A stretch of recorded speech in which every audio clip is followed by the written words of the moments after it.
ప్రభునందు ప్రియులకు క్రీస్తు యేసు వారి ఘనమైన నామములో శుభములు తెలియజేయుచున్నాం. ఈ దినము హెబ్రోన్ క్యాలెండర్ వాగ్దానము.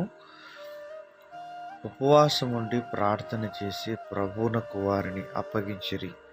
అపోస్తలుల కార్యములు 14వ అధ్యాయం 23వ వచనంలో ఈ మాటలు తెలియజేయబడుతున్నాయి. ప్రియమైనటువంటి దేవుని ప్రజలారా, ఈ అపోస్తల కార్యం 14వ అధ్యాయంలో ఇకోనియాలో జరిగినదేమనగా, వారు కూడి యూదుల సమాజ మందిరములో ప్రవేశించి తేటగా బోధించినందున అనేకులు యూదులను గ్రీసు దేశస్థులను విశ్వసించిరి. ఇలాగున మరి అపోస్తలులు వారు దేవుని యొక్క వాక్యాన్ని యూదుల మధ్యలో ప్రకటించినప్పుడు అనేకులు విశ్వసించి దేవుని వాక్యాన్ని అంగీకరిస్తూ వచ్చినారు.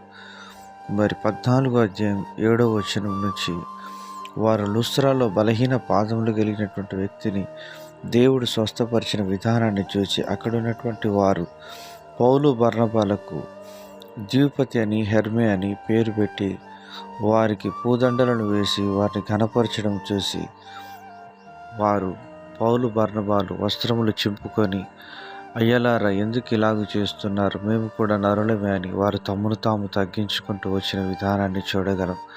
ప్రియమైనటువంటి దేవుని ప్రజలారా, ఈ విధంగా ఆది అపోస్తలులు వారి జీవితాల్లో కేంద్ర బిందువు అయిన యేసుక్రీస్తు ప్రభువారిని లోకానికి చూపించడానికి ప్రయత్నం చేస్తూ వచ్చినారు. కానీ నేటి దినాల్లో అనేకులు తమను తామును పొగుడుకుంటూ వారిని ఘనపరుచుకుంటూ ప్రభువును మరుగు చేసేటువంటి ఆ యొక్క విధానంలో ఎంతో విచారకరంగా నేటి సమాజం వెళ్తున్నది.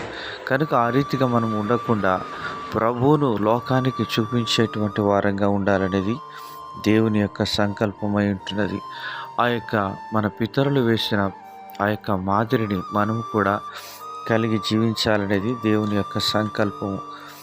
1 పేతురు రాసిన పత్రిక 5వ అధ్యాయంలో దేవుని వాక్యంలో రాయబడిన మాట మొదటి నుంచి, తోటి పెద్దను క్రీస్తు శ్రమలను గూర్చి సాక్షిని, బయలుపరచబడవు మహిమలో పాలివాడనునైనా నేను మీలోని పెద్దలను హెచ్చరించుచున్నాను. బలిమి చేత కాక దేవుని చిత్త ప్రకారం ఇష్టపూర్వకముగాను, దుర్లాభ అపేక్షతో కాక సిద్ధ మనసుతో మీ మధ్యనున్న దేవుని మందను పై విచారణ చేయుచు దానిని కాయుడి.